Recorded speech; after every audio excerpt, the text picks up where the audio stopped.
అందరికీ నమస్కారం. నేను మీ బీసిరెడ్డి. కొత్త బిచ్చగాళ్ళకి పొద్దెరగదు అని చెప్పి ఏదో ఒక సామెత ఒకటి ఉంది. అట్లాగా ఈ సోషల్ మీడియా పుణ్యాన కొంతమంది పాపం అంటే వాళ్ళ చిన్న పిల్లలు, వాళ్ళకి పెద్ద అవగాహన కూడా లేదు. నేను చాలామందిని చూసినాను. వీళ్ళందరూ ఏంటంటే తెలుగుదేశం పార్టీ 80 మందికి టికెట్లు కన్ఫర్మ్ చేసింది. చంద్రబాబు నాయుడు గారు 25 ఎంపీ స్థానాలకి క్లియరెన్స్ ఇచ్చేసింది. జనసేన ఇన్ని స్థానాల్లో పోటీ చేయబోతుంది. ఇంకొక 50 స్థానాలు తెలుగుదేశం పార్టీ పరిశీలనలో ఉంది. తర్వాత వచ్చేసి ఇంకా ఆల్రెడీ అందరికీ మీకు తెలిసిందే, దాని మీద కూడా నేను ఒక వీడియో చేశా. పీకే వస్తున్నాడు, పీకే వస్తాడు. వీళ్ళందరికీ తెలియనటువంటి విషయం అంటే ఆల్రెడీ తెలిసి వీళ్ళకి ఒక 2-3 ఎలక్షన్లు కానీ చూసి కానీ ఉంటే గతంలో ఈ మాటలు అయితే మాట్లాడరు. ఇంకా భయంకరమైన విషయం ఏంటంటే చంద్రబాబు నాయుడు గారు ఒక్కొక్క అభ్యర్థి నుంచి 25 కోట్లు తీసుకొచ్చి డిపాజిట్ చేయమంటున్నాడంట. ఇది ఇంకా ఘోరమైన విషయం.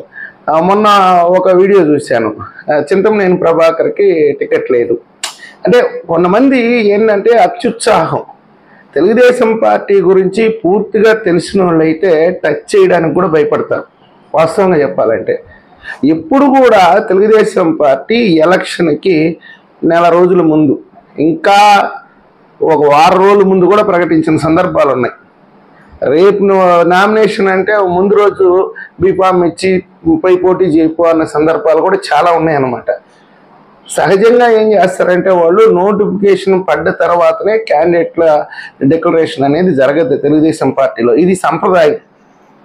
నేను పుట్టినప్పటి నుంచి అదే చూస్తున్నా, నాకు తెలిసినప్పటి నుంచి. ఇప్పుడు కొత్తగా చంద్రబాబు నాయుడు గారు సంవత్సరం ముందో 6 నెలల ముందో టికెట్లు ఫైనల్ చేస్తాడు. అలా సీనియర్లకి టికెట్ లేదు, అలా జూనియర్కి టికెట్ లేదు, ఇంకా నలుగురిని కొత్త వాళ్ళని తీసుకుంటున్నారు. ఎంత ఏంటంటే మసాలా వార్తలు అనమాట. ఇవన్నీ వినేదానికి చూసేదానికి చాలా బాగుంటాయి, కానీ ఇవన్నీ వాస్తవ రూపంలో కార్యరూపం దాల్చవు వాస్తవంగా అయితే. ఇకపోతే ఈ వ్యూహకర్తలు అనేది ఆల్రెడీ 2014లోనే తెలుగుదేశం పార్టీని కొంతమంది అయితే సంప్రదించారు. చంద్రబాబు నాయుడు గారి దగ్గరికి వెళ్ళి మేము మీ పార్టీకి వ్యూహకర్తలుగా పనిచేస్తామని. అందులో ప్రశాంత్ కిషోర్ గారు కూడా ఉన్నారంట. అయితే ఆయన ఏం చెప్పాడంటే నాకు వ్యూహకర్తలు అవసరం లేదండి, మా పార్టీకే చాలామంది వ్యూహకర్తలు పార్టీ ఓరియంటెడ్ పర్సన్సే ఉన్నారు. కొత్తగా మేము బయట వ్యక్తులను తీసుకొని వచ్చి పార్టీలో అంతర్గత విషయాలను బయట పెట్టే అంత సాహసం అయితే మేము చేయము, మాకు అవసరం లేదని ఆయన చెప్పేటు. తర్వాత ఈ ప్రశాంత్ కిషోర్ పోయి వైసీపీకి వెళ్ళిపోయి అక్కడ చేయటం అనేది జరిగింది. ఇప్పుడు వీళ్ళు ఇచ్చేటటువంటి రిపోర్టులను చంద్రబాబు నాయుడు గారు స్వీకరించి ఇదే కరెక్ట్ అని డెసిషన్ తీసుకొని వాళ్ళు ఏ అభ్యర్థులనైతే సూచించారో వాళ్ళకే టికెట్లు ఇస్తాడన్న గ్యారెంటీ కూడా లేదు. ఎందుకు చెప్తున్నానంటే చంద్రబాబు నాయుడు గారికి ఆంధ్రప్రదేశ్ రాష్ట్ర రాజకీయాలు కొట్టిన పిండి. ఆయన ఈరోజు కొత్తగా వచ్చిన ఆయన కాదు. తెలుగుదేశం పార్టీ అనేది ఒక 10 సంవత్సరాల ముందు పుట్టినటువంటి పార్టీ కాదు. దానికి 45 సంవత్సరాల చరిత్ర ఉంది. అనేక అంశాలను పరిగణలోకి తీసుకోవాలి. ఒక్కొక్క చోట ఇతను గెలవడు అన్నా కానీ టికెట్ ఇవ్వాల్సినటువంటి పరిస్థితి. చాలా చాలా సమీకరణాలు చేస్తారు వాళ్ళు. ఇప్పుడు వీళ్ళ దగ్గర నుంచి ఒక లిస్టు కూడా తీసుకుంటారు.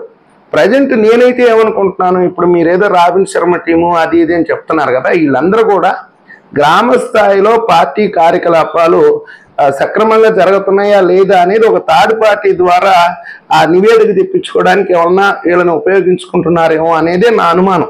అంతకంటే ఎక్కువ వాళ్ళ గురించి నేనైతే ఎక్స్పెక్టేషన్స్ పెట్టుకోను. ఎందుకంటే మనం ఇప్పుడు ఒక సంస్థ నిర్మిస్తే ఎలాగైతే సెక్యూరిటీ గార్డులను పెట్టుకుంటామో అలాగా ఆ సమాచారాన్ని తెప్పించుకోవడానికి ఏమన్నా వీళ్ళని ఉపయోగించుకుంటారేమో. కానీ క్యాండిడేట్ల డిక్లరేషన్ అనేది అంతిమ నిర్ణయం చంద్రబాబు నాయుడు గారిదే ఉంటుంది. ఇవన్నీ ఏంటంటే అసలు నమ్మదగినటువంటి విషయాలే కాదు. నేను ఎందుకు చెప్తున్నానంటే చంద్రబాబు నాయుడు గారు ఇక్కడ ఉండేది.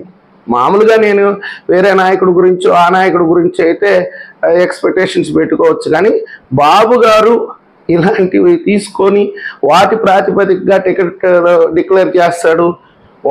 వాళ్ళు చెప్పినటువంటి వ్యూహాలను ఈయన పన్నతాడని అయితే నేను ఎటువంటి పరిస్థితుల్లో అనుకోను. ఇలా ఎవరైనా చెప్తే కూడా మీరు నమ్మాల్సినటువంటి అవసరం లేదు. ఎప్పుడు కూడా తెలుగుదేశం పార్టీ ఒక నెల ముందు మాత్రమే టికెట్లు డిక్లేర్ చేస్తుంది. అంతవరకు జనసేన అయినా సరే, ఈరోజు జనసేనకి ఏదో 24 ఇచ్చాము, 2 ఎంపీ సీట్లు 24 ఎమ్మెల్యే సీట్లు ఇచ్చింది తెలుగుదేశం పార్టీ అని ఒక వార్తని స్ప్రెడ్ చేస్తున్నారు. ఇవన్నీ ఇప్పుడు జరగవు. కేవలం ఒక నెల రోజుల ముందు మాత్రమే జనసేన ఎన్ని స్థానాల్లో పోటీ చేస్తుంది అనేది కూడా బాబు గారే డిక్లేర్ చేస్తాడు. అంటే పవన్ కళ్యాణ్ గారితో కలిసి అనుకోండి, వాళ్ళిద్దరు కలిసి ఒక నెల ముందు డిక్లేర్ చేస్తారు. ఈ లోపల ఏదైనా ఆశావాహులు వెళ్తే బాబు గారి నుంచి ఒక సమాధానం వస్తుంది, ఏ వర్కౌట్ చేస్తలే పోయి వర్క్ చేసుకో అంటాడు. అందుకంటే ఆయన ఏమన్నాడు కదా, నీకు ఇవ్వట్లేదు నువ్వు వెళ్ళిపో అని ఆయన కరెక్ట్గా చెప్పలేడు. ఎందుకంటే ఆయన సీనియారిటీ అది. అందరూ కావాలి పార్టీ అన్న తర్వాత. అందులో 45 సంవత్సరాల పార్టీ ఇది, ఎందరో ఉంటారు, అందరినీ కలుపుకొని పోవాల్సిన సందర్భం. కాబట్టి ఏంటంటే ఈ ఊహాగానాలు కట్టుకథల్ని ఎవరు నమ్మొద్దు. నెల రోజుల ముందు మాత్రమే టికెట్లు డిక్లేర్ అయ్యే అవకాశం అయితే నాకు తెలిసి ఉంటుంది. ఈ వీడియో నచ్చినట్లయితే లైక్ చేయండి, సబ్స్క్రైబ్ చేయండి. ధన్యవాదాలు.